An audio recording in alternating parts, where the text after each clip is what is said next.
اللہ علی انہم استحقا اثما فآخران یقومان مقامہما من الذین استحق علیہم الاولیان فیقسمان باللہ لشہادتنا احق لشہادتنا احق من شہادتہما وما اعتدینا انا اذا لمن الظالمین ذلك ادنى ان ياتوا بالشهادة على وجهها ويخافوا ان ترد ايمان بعد ايمانهم واتقوا الله واسمعوا والله لا يهدي القوم الفاسقين. اب یہاں پہنچ کے لکھا ہوا کہ تلاوت ہو چکی ہے یہاں تک جو دعا کر لی. اب کوئی بات نہیں، اب یہاں تک پہلے کرتے ہیں ترجمہ، پھر نئی تلاوت کریں گے.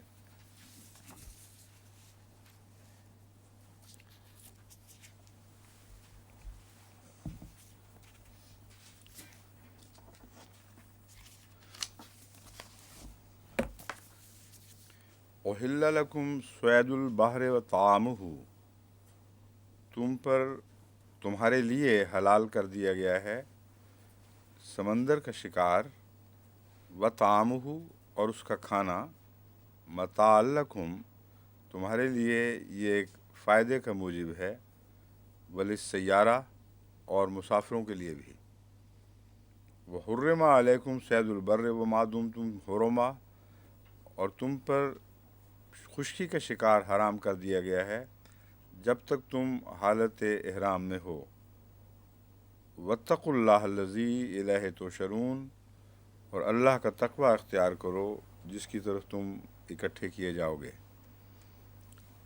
یہاں خشکی اور سمندر کے شکار میں جو مسئلے میں فرق ہے وہ بغیر لمبی بات کھولے الفاظ ہی میں ظاہر فرما دیا گیا ہے، مختصر الفاظ ہی میں.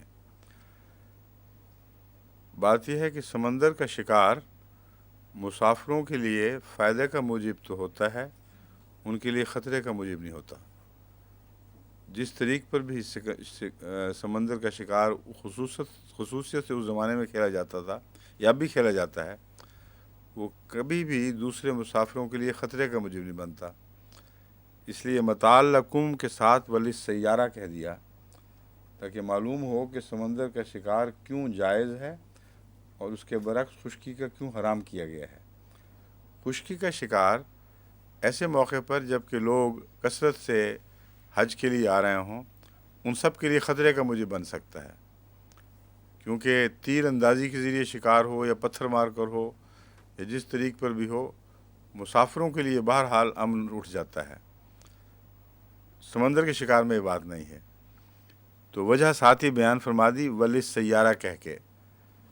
وحرم علیکم صید البر ما دمتم حرما واتقوا اللہ الذی الیہ تحشرون، یہ ترجمہ ہو چکا ہے. جعل اللہ الکعبۃ البیت الحرام قیاما للناس. اللہ تعالیٰ نے یہ تین صفت موصوف اکٹھے آئے ہیں. جعل اللہ الکعبۃ البیت الحرام، اللہ تعالیٰ نے کعبہ بیت حرام کو کیا بنایا ہے؟ قیام للناس، بنی نوع انسان کے لیے قیام بنایا ہے. قیام سے کیا مراد ہے؟ ٹھہرنے کی جگہ نہیں، بلکہ ان کو اپنی ذات پر کھڑا کرنے کے لیے، ان کے مقاصد کے حصول میں ان کی مدد دینے کے لیے.